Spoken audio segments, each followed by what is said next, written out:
জহুরুল মোল্লা গুলি করছে। অনেক আগে থেকে বলে আসছে যে বীরু মোল্লা খুন করব, মানে ঘরের মধ্যে থেকে টার্গেট করে আমার সেরকম মারছে। নির্বাচনের সময় যত এগিয়ে আছে দেশের আইন শৃঙ্খলা ততই অবনতি হচ্ছে।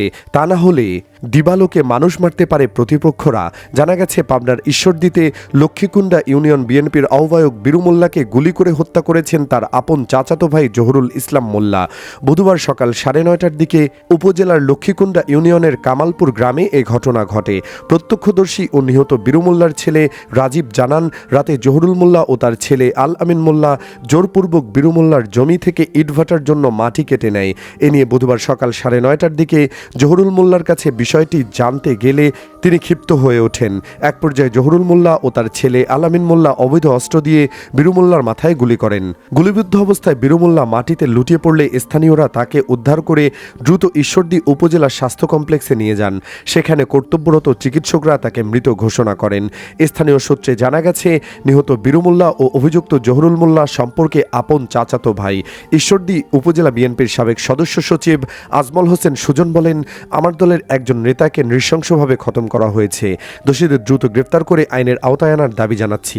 এটি কোনো দলীয় বিরোধ নয়, পারিবারিক বিরোধের জেরেই ঘটনা ঘটেছে। ঈশ্বরদী থানার অফিসার ইনচার্জ ওসি মনিরুজ্জামান গণমাধ্যমকে জানান, বীরু মোল্লা নামে এক বিএনপি নেতা নিহত হয়েছেন এমন খবর পেয়ে আমরা ঘটনাস্থলে গিয়েছি। ঘটনার তদন্ত চলছে। দোষীদের বিরুদ্ধে প্রয়োজনীয় আইনগত ব্যবস্থা গ্রহণ করা হবে। এদিকে রাজধানীতে কামরুল আহসান সাধন নামে বিএনপির এক নেতাকে গুলি করে খতম করা হয়েছে। রাত 9টার দিকে মধ্যবাড্ডার গুদারাঘাট 4 নম্বর গলিতে এ ঘটনা ঘটে। নিহত কামরুল আহসান গুলশান থানা বিএনপির যুগ্ম আহ্বায়ক। বাড্ডা থানার ভারপ্রাপ্ত কর্মকর্তা সাইফুল ইসলাম জানান, রাতে মধ্যবাড্ডার কামরুল আহসান সাধনকে গুলি করে দুর্বৃত্তরা পালিয়ে যায়। পরে লোকজন তাকে উদ্ধার করে হৃদরোগ হাসপাতালে নিয়ে গেলে চিকিৎসক তাকে মৃত ঘোষণা করেন। ঘটনার সময় গুদারাঘাট এলাকায় চেয়ারে বসে কয়েকজনের সঙ্গে গল্প করছিলেন কামরুল আহসান। ওই সময় দুজন তাকে গুলি করে পালিয়ে যায়। নিহতের ভাগ্নি জামাই ইসমাইল হোসেন জানান, কে বা কারা কেন তাকে খতম করেছে তা বুঝতে পারছি না। ওনারে নিয়ে গেছে আমার সহ মনে করেন আমার জানরাও নিয়ে গেছে। আপনারা একটু খুঁজে বাইর করেন। দর্শক, বর্তমানে দেশের আইন শৃঙ্খলা পরিস্থিতি নিয়ে আপনি সন্তুষ্ট? কমেন্ট বক্সে হ্যাঁ বা না লিখে জানিয়ে দিন আপনার মূল্যবান মতামত। ভিডিওটি ভালো লাগলে লাইক ও শেয়ার করুন, আর আমাদের চ্যানেলে নতুন হলে সাবস্ক্রাইব করুন।